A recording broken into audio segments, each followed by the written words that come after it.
222वां दिन नए अहदनामा में से आज की तिलावत कुरंथियों के नाम पौलुस रसूल का पहला खत, उसका 6 बाब, पहली आयत से लेकर 20वीं आयत तक।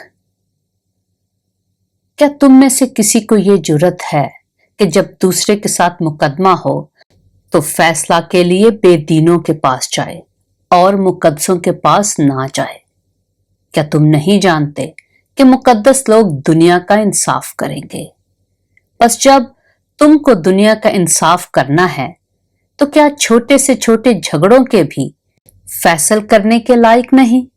क्या तुम नहीं जानते कि हम फरिश्तों का इंसाफ करेंगे?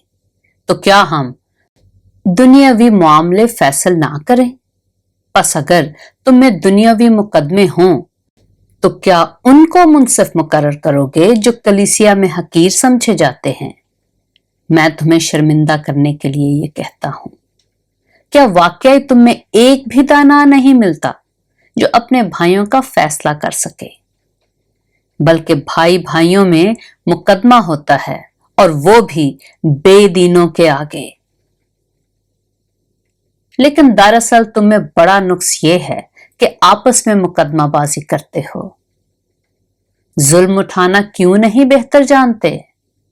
अपना नुकसान क्यों नहीं कबूल करते? बल्कि तुम ही जुल्म करते और नुकसान पहुंचाते हो, और वो भी भाइयों को। क्या तुम नहीं जानते कि बदकार खुदा की बादशाही के वारिस ना होंगे? फरेब ना खाओ। ना हरामकार खुदा की बादशाही के वारिस होंगे, ना बुत परस्त, ना ज़िनाकार, ना अयाश, ना लौंडेबाज, ना चोर, ना लालची, ना शराबी, ना गालियां बकने वाले, ना जालिम। और बाज तुम में ऐसे ही थे भी, मगर तुम खुदावंद यीशु मसीह के नाम से और हमारे खुदा के रूह से धुल गए और पाक हुए और रास्तबाज भी ठहरे। सब चीजें मेरे लिए रवा तो हैं, मगर सब चीजें मुफीद नहीं। सब चीजें मेरे लिए रवा तो हैं, लेकिन मैं किसी चीज का पाबंद ना होऊंगा। खाने पेट के लिए हैं और पेट खानों के लिए, लेकिन खुदा उसको और इनको नेस्त करेगा। मगर बदन हरामकारी के लिए नहीं, बल्कि खुदावंद के लिए है, और खुदावंद बदन के लिए। और खुदा ने खुदावंद को भी जलाया और हमको भी अपनी कुदरत से जलाएगा।